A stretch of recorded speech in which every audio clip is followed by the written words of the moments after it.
Hello everyone, welcome back to my channel. কেমন আছো তোমরা সবাই? আশা করছি সবাই খুব ভালো আছো, আমরাও ভালো আছি। আজকে সকালে ঘুম থেকে উঠেছি, বেশ খানিকক্ষণ হয়ে গিয়েছে, তবে বলতে পারো একটুখানি ব্যস্ত ছিলাম। ওই যে মায়ের আলমারিটা অনেক দিন ধরেই ভাবছিলাম একটু গুছিয়ে দিয়ে যাব, তা যখনই আসি তখনই শুধু ভেবেই যাই, গুছোনো আর হয় না। শোকেস, তারপরে আলনা, এগুলো গুছোনো হয়, কিন্তু আলমারিটা গুছোনো হয় না। তো এই কারণে আজকে সকালবেলা ঘুম থেকে উঠে চা বিস্কুট খেয়েই লেগে পড়েছিলাম আমি আর মা দুজনে মিলে আলমারিটা গুছোতে। তো সেই কারণেই সকাল থেকে আজকে আর ভিডিও শ্যুট করা হয়নি। আজকে আমরা সকালবেলা এখন ব্রেকফাস্ট করছি আমি আর মা, আম দিয়ে, দুধ দিয়ে, রুটি দিয়ে। অনেক দিন পর আজকে এই খাবারটা খাবো। সেই ছোট্টবেলায় এই খাবারটা খেতাম, ভীষণ প্রিয় একটা খাবার। হ্যাঁ দাও।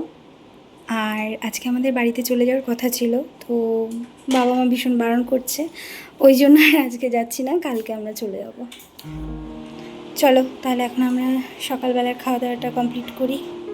প্রতিটা বাড়ি যখন বাড়িতে আসি তখন হাতে করে যে কটা দিনের ছুটি নিয়ে আসি, তার থেকে ঠিক 2-1 দিন বেশি হয়ে যায় আমাদের ছুটি। সেটা হয় শুধুমাত্র মা বাবার জন্য। এই পৃথিবীতে না বাবা মার মতো কেউ হয় না জানো।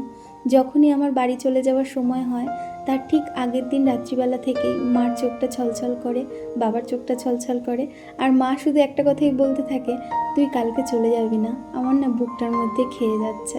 আর বাবা কি বলবে জানো, তার তো বিশাল অধিকার, সে বলবে না না কালকে যেতে হবে না, আরও 2 দিন থাক, তারপরে দেখা যাবে। সেই ছোট্টবেলায় যখন এই আমের সিজন আসতো, তখন আমি আর মা সকালবেলা এরকমভাবেই বসে পড়তাম আম দিয়ে, দুধ দিয়ে, রুটি দিয়ে খাওয়ার জন্য। এই খাবারটা আমার ভীষণই পছন্দের একটা খাবার জানো। আমি এত ভালোবাসি খাবারটা খেতে, অনেক ভালো ভালো খাবার ফেলে দিয়ে আমি এই খাবারটা খেতে পারি জানো। আজকে সকালবেলা ঘুম থেকে উঠেই মা আমাকে বলছে, তুই কিন্তু আজকে সারা দিন কোনো কাজ করবি না, তুই শুধু আমার সাথে থাকবি আর গল্প করবি। বাড়ি আসলে আমারও যেতে ইচ্ছে করে না, মনে হয় হ্যাঁ সত্যি মার সাথে থাকি আর কত গল্প আছে সেই গল্প করি। কিন্তু কি করব বলো, আমাদের মেয়েদের জীবনটাই এরকম, সংসার ছেড়ে কোথাও যাওয়ার জন্য। হ্যাঁ 2-1 দিনের জন্য যাও, খুব বেশি হলে 1 সপ্তাহের জন্য যাও, কিন্তু তার বেশি তুমি কোথাও গিয়েই থাকতে পারবে না। সেই মনটা তোমাকে ওখানে টানবেই, বলবেই সংসারে ফিরে চল, ওখানে অনেক কাজ রয়েছে, না জানি তোর সংসারটার কি হাল হয়ে রয়েছে।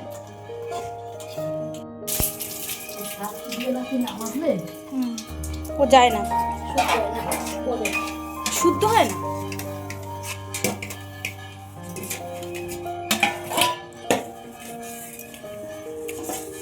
একটা সময় ছিল, তখন মা যদি বলতো যে এই কাজটা একটুখানি করে দিবি, বেশিক্ষণ লাগবে না, এইটুকু সময়ের মধ্যেই হয়ে যাবে, তাও আমি বলতাম যে না আমি পারবো না। কিন্তু দেখো দিনগুলো কিভাবে যেন অদ্ভুতভাবে চোখের সামনে থেকে একেবারে পাল্টে যায়। বিয়ে হয়ে যাওয়ার পর, নিজের সংসারে যাওয়ার পর, তখন এইটা বুঝতে শিখেছি, আমারও যেমন সংসারের কাজ করতে কত কষ্ট হয়, মায়েরও তো না জানি কত কষ্ট হয়। তাই জন্য এখন থেকে যখনই বাড়িতে যাব, মায়ের হাতে হাতে অনেকটা কাজ করে দিয়ে আসবো। আর এখন যখন বাড়িতে এসে মাকে বলি দাও আমি এটা করে দিচ্ছি, ওটা করে দিচ্ছি, কিছুই করতে দেয় না। তারপরে যখন টেনে হেঁচড়ে কাজগুলো আমি করি, নিজের মনে তো অনেকখানি শান্তি লাগে, কিন্তু মা পেছনে বারবার কি বলতে থাকে জানো, তোর অনেকখানি কষ্ট হয়ে যাচ্ছে না, থাক না, ছেড়ে দে না, তুই তো সেই করিসই নিজের বাড়িতে, আমি এখানে করে নিচ্ছি, তুই একটু রেস্ট নে। সত্যি মার মতো কেউ হয় না, কেউ বোঝে না সন্তানের কষ্ট মায়ের মতো। এদিকে 12টা বাজতে না বাজতেই দুপুরের পুজো কিন্তু মায়ের একদম কমপ্লিট। আমার মা 12টা বাজার আগেই দুপুরবেলার পুজো দিয়ে দেয়, আর ভোর 5টার আগেই বাল্য সেবা দিয়ে দেয়। যেহেতু এই যে আমাদের গোপু সোনা আছে, তো ওই জন্য। এতদিন আবার কাকির গোপুও ছিল এখানে, তো কাকি যেহেতু বাড়ি এসছে ষষ্ঠী থেকে, তো ওই জন্য কাকির গোপু আবার কাকি নিয়ে গিয়েছে। আর এখানে যে ফুল দেখছো না, এই সব ফুল কিন্তু আমাদের বাড়ির গাছের ফুল জানো।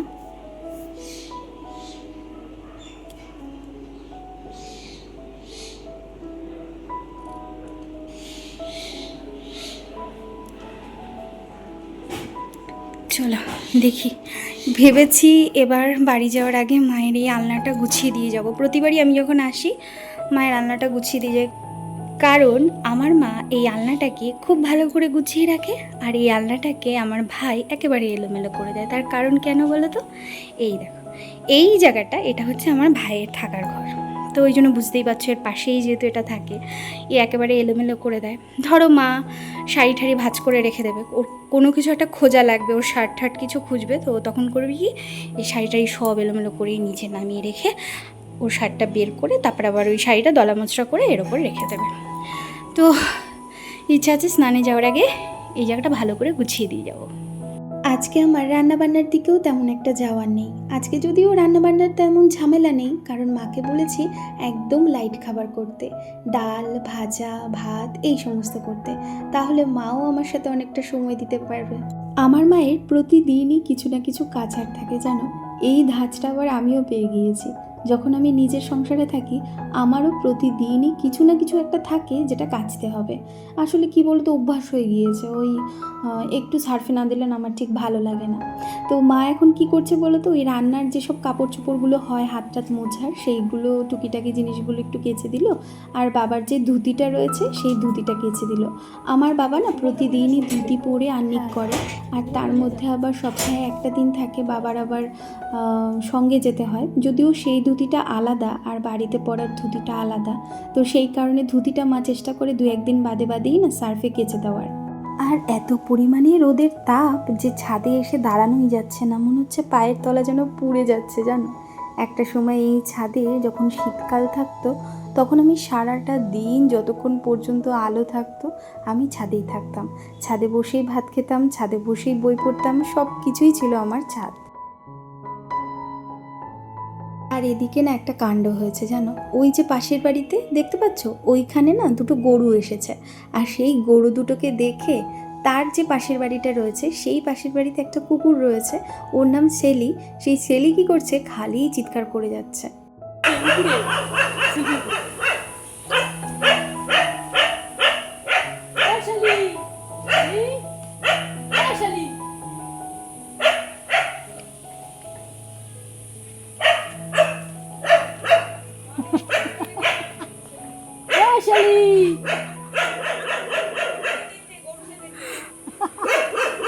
আর মাথাটা খারাপ হয়ে গেছে,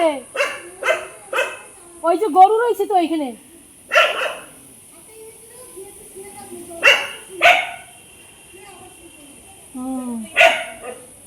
ও ভাবতে আছে যে ওর জায়গাটা নেবে। দেখো দেখি কি কাণ্ড, পশু হলে হবে কি, নিজের রাজত্ব নিয়ে ভীষণ চিন্তিত সে। এনারা এসে এখানে বসেছে, যদি কোনোভাবে ওদের বাড়িতে ঢুকে পড়ে বা কোনো খাবার খেয়ে নেয় তখন ওর কী হবে, তো সেই কারণে ও চিল্লাচ্ছে। আর মা গিয়ে এখন কি করছে বলো তো, গরুগুলোর মাথায় হাত বুলিয়ে বুলিয়ে বলছে ওরা খুব ভালো, তুমি চিৎকার করো না। জানো এতটাই কথা বোঝে, মা যেই গিয়ে এরকম করছে ও কিন্তু সত্যিই চুপ হয়ে গিয়েছে। আমার মা বাবা পশু পাখি গাছপালা সব কিছুই ভীষণ ভালোবাসে। আমাদের বাড়িতে আগে জানো অনেক বিড়াল ছিল, তাও প্রায় বলতে পারো 12-13টা। আর সেই 12-13টা বিড়াল কিন্তু আমি যখন একদম ছোট্ট ছিলাম তারা সব সময় আমাকে পাহারা দিত। এখন অবশ্য নেই, কারণ এখন সব কিছুই সময়ের সাথে সাথে অনেকটাই বদল হয়ে গিয়েছে। দুপুরবেলা রান্না তো অনেক আগেই হয়ে গিয়েছে, এখন আবার রান্নাঘরে এসে দেখি মা বাইরে থেকে এসে আবার মশলাও করে রেখেছে। মাকে বলছি, ও মা তুমি মশলা করলে কেন? মা বলছে আজকে তো আবার দুপুরবেলা এই যে লাইট খাবার হয়েছে, তাই ঠিক করেছি রাত্রিবেলা একটুখানি তড়কা রান্না করে দেবো। সুদীপ আবার তড়কা ভীষণ ভালো খায়, তাই রাতে রুটি দিয়ে তড়কা দিয়ে খাওয়া হবে।